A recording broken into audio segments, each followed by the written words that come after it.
Where does spin come from on short wedge shots around the green? It's a really good question, and I have got some really cool tools here to help us.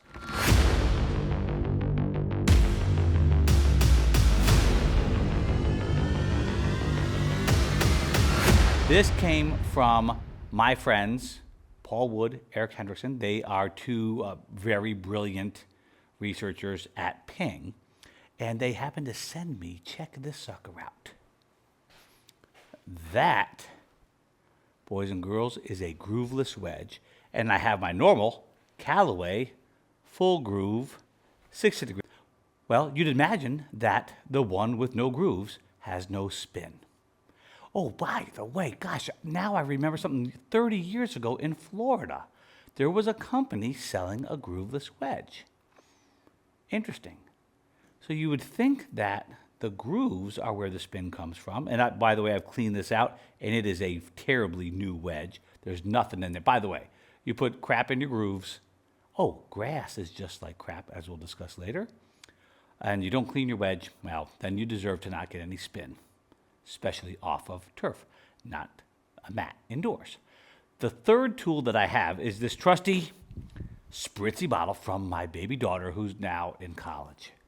Yes, I am brokenhearted. Well, this is kind of cool. And again, the boys, Eric and Paul, they already, this is nothing new, but you might not have heard it yet. But they talked about this very many years ago. All right, we're going to try to hit the golf ball just 10 yards. And I'm going to hit this golf ball. We're going to figure out where the spin is coming from. I'm using TrackMan. Okay, I'm using the special golf balls from Titleist, the RCTs. I'm going to try to hit it 10 yards, folks. Here we go. Oh, my technique I will be using today is the three kinds of forward that you may have seen already on my site. I'm going to set up with my head in front of the golf ball a bit.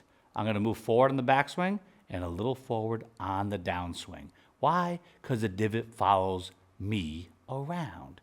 And the big thing on these wedges is solid contact, ball first contact. So I'm forward now, I'm going a little more forward here and a little more forward at impact. 10 yards, let's see what you got, Dunigan.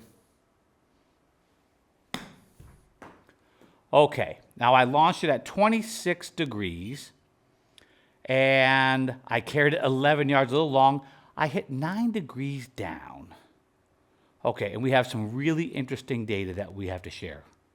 I carried it 1 yard longer. Sue me. Okay, I moved the club downward onto the ball, 9 degrees downward, so I was hitting down on the golf ball.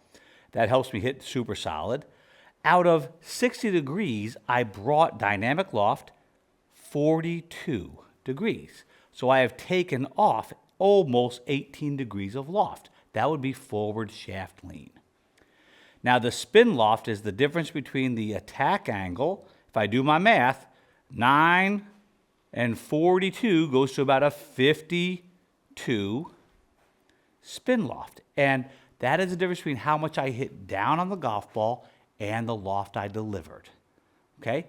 And folks told us about the spin loft window is between 40 and 50. I can keep it between 40 and 50. I'm going to get the max spin. Now, that was a 10-yard shot that, yes, launched low, 26 degrees, spun at 4,081 RPMs of backspin, 4,081 at only 10 yards. Now, a really cool thing, if I could get real close to that swing with this guy, that would be really interesting. Now the test is how consistent is the old coachy. All right, same setup, same thing, three kinds of forward.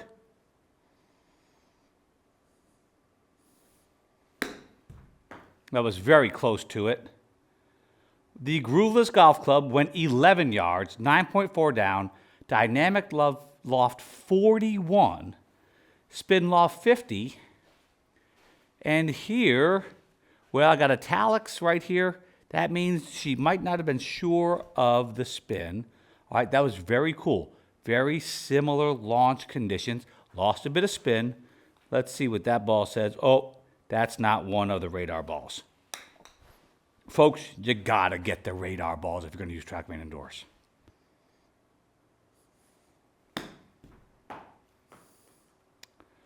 Okay, lower launch again, spin loft 50, 3586, 11.7 yards, 6.8 down. All right, we're getting in that area. Now what we're gonna try to do is try to get the spin loft, again, the difference between the angle of attack and the loft of the club. We're gonna try to get it down even more. Let's switch the stick. So the difference so far is maybe 400 RPMs of backspin, grooveless to grooved wedge. How about that? With a terribly similar club delivery. This is the most I've practiced my wedge all year. Okay, Dunigan. So now, I'm gonna get a little bit more forward shaft lean to take the spin loft down. You know what? I could try to hit down on it more. That would do it. Let me see if I do that. I'm gonna move the ball back a little bit.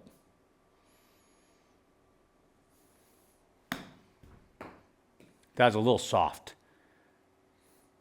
Yeah, I carried it 9.6. Okay, 3,900 spin rate. I got my spin loft up. That doesn't make very much sense. That didn't feel like that at all. I hit 9 down on it again. Let's attempt it again, good people. Let's see.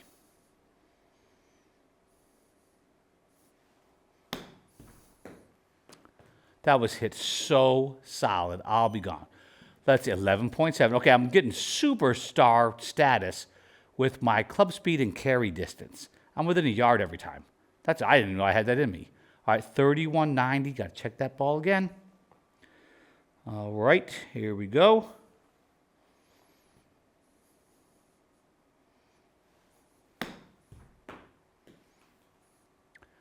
That felt spinny. 42.31 right there. 9.6 carry. I knew I hit a little soft. Oh, didn't get the spin loft. Okay, that was very interesting. So, all right, so now I've got it somewhere around that 10-degree downward attack angle, bringing the spin loft down. My super spinning no groove wedgie. Let's see what I get.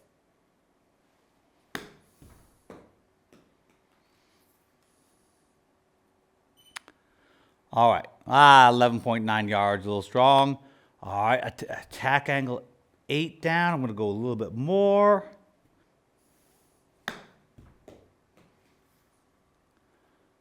The grooves are definitely adding about 500 or more RPMs of backspin to my golf ball.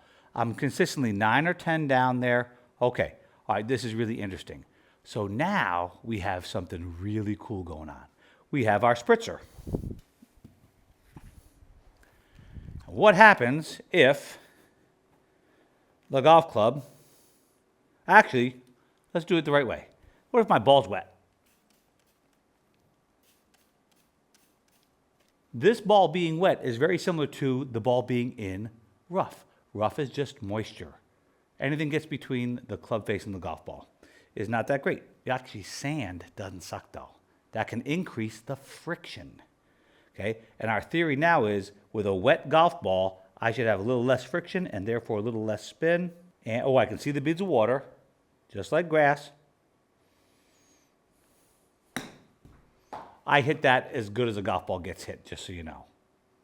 Spin rate dropped to 3,200.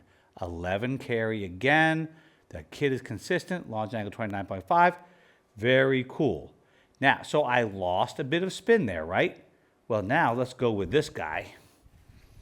Same bat time, same bat channel. By the way, I'm going to get about one of these when there's too much water on this sucker. All right, there's your wet ball and dry club face like if you had a caddy. All right, Dunigan, same thing. Let's see what you're made of.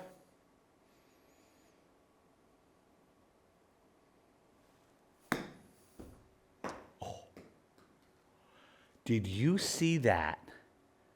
I carried it 9.4. The ball just slid up the face, 2,400 RPMs of backspin, 42-degree launch angle. That ball just literally slid right up the face of that poor golf club with all that water on there. There you go, folks. I just reduced the friction and I just about halved the spin rate. Isn't that cool? So that's where spin is coming from. And also, that's why we have grooves on our wedgie because everybody likes a groovy wedgie.